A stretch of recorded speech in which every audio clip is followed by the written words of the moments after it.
So a back squat, I want you to start with the setup. And for the setup, you want the bar to be right about shoulder height. It might be a touch higher, touch lower, kind of depending on where it lines up with each of the nooks.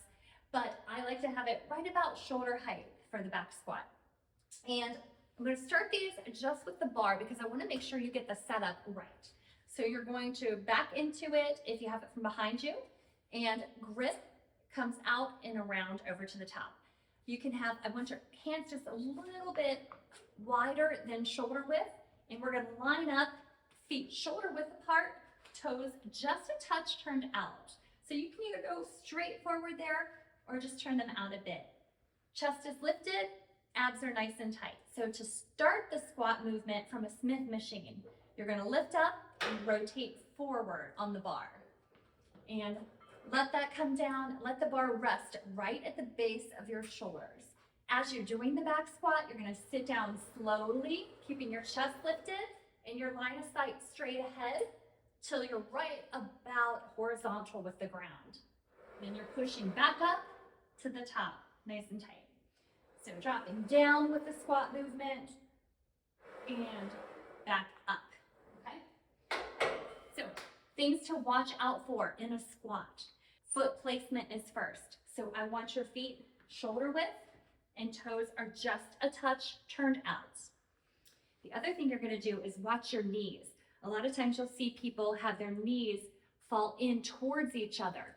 You really want to maintain, you don't want them to go out either. You want to maintain proper alignment as you come down and then back up through the movement. Now, what I like about a Smyth squat is that it keeps you in line. It doesn't allow for your shoulders to dip forward like you might if you were doing a regular barbell squat. So let's add a touch of weight to this movement.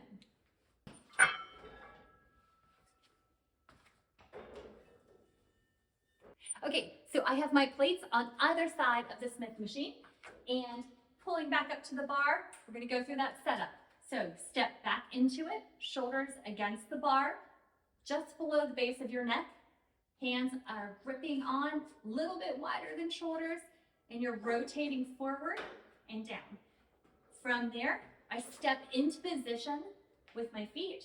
Toes are very slightly turned out, and you're lifted. So you're going to go down, watching your knees, and back up. Down, and back up.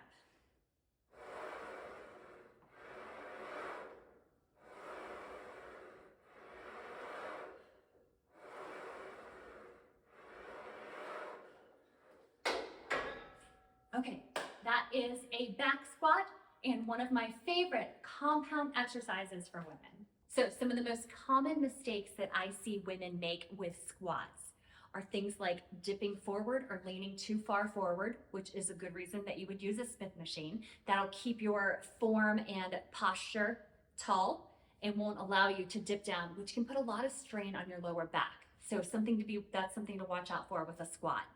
A couple other things are your knees. You don't want to let your knees come in towards each other or splay out. You really want to engage as you do that. And then finally, pressing through your heels. I really want you to press through your heels and be light in your toes. Okay, you can't tell, but I'm wiggling my toes. So when you're doing a squat, keep that pressure really applied through your heel as you're pushing back up. And then at the end, I want you to give it a little bit of a rotation under. So you're squatting nice and deep down. And as you come up, a little bit of a pelvic tilt underneath to end your squat movement. Couple benefits there, functionally, I love that squats are going to help you throughout your whole life. Every time you stand up, you're squatting. Every time you bend down to lift things up, you're going through a squat motion. If you want to know more about squats in general and some of my favorite squatting variations, check that out in the show notes below. Thank you so much for joining me. I hope you found this video helpful. And if you did, I would love it if you would hit like on that and subscribe. And then what's up next? Make sure you check out this video.